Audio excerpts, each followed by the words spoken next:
Hey there, are you up for a comic book stories? Let's talk about Spiderman Brand New Day. After Jonah Jameson collapsed on a heart attack, Robbie, immediately, took the team to continue to focus on what they were doing as what Jonah wants them. Robbie calls and talks with Peter, confessing the company is on the brink of losing and the only miracle that can save it is if Peter get a good picture of the web-slinging Spider-Man on the front page. Peter immediately dressed as Spider-Man, and remembered he only had one web shooter, so he finally knows where to go first, going after the Spider-Mugger.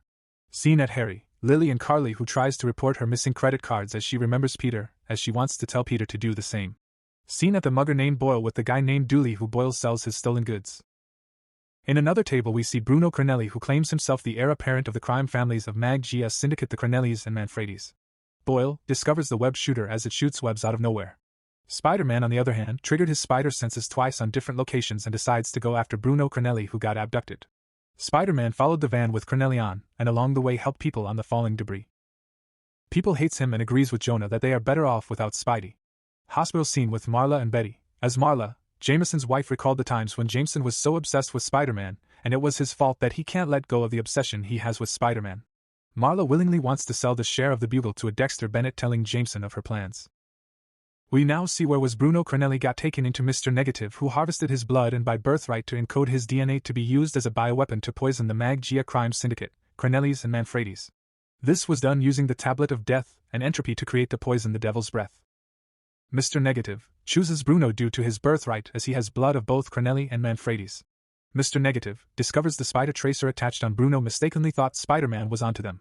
He immediately prepares when Spider-Man arrives. Moments later, Spider-Man arrives at the scene and engaged with a fight of the inner demons. Wondering on what Mr.Negative was talking about cause they haven't met yet. Spider-Man once stopped a villain named Overdrive, Mr.Negative's courier. Mr.Negative claimed he needs to go other means in getting the tablet when Spider-Man once stopped Overdrive. He finally got it, and immediately used it to spread the poison on the gathering of the Mag-GS syndicate. The tablet was a Lemurian tablet as stated by Negative. Spider-Man stunned and made fun of Mr.Negative's name as its weird name for a villain. Negative leaves while Spider-Man saves Bruno. Next panel, we see Spider-Mugger Boyle harassing victims using the web shooter he got from Peter. As he realized that the guy he stole the web shooters to is Spider-Man, thinking he got the ID and wants to check his details. Scene at Bruno and Spider-Man talking, then scene jumps at the gathering. Mr.Negative and his men installed the Devil's Breath. As the gathering proceeds, Spider-Man appears and interrupts but immediately got shot by the men of the crime syndicate families. The Devil's Breath gas released, poisoning all the people at the gathering including Spider-Man. To be continued, story ends here, and what would be Spidey's fate in the next chapters? To find out, stay tuned, like, follow and subscribe.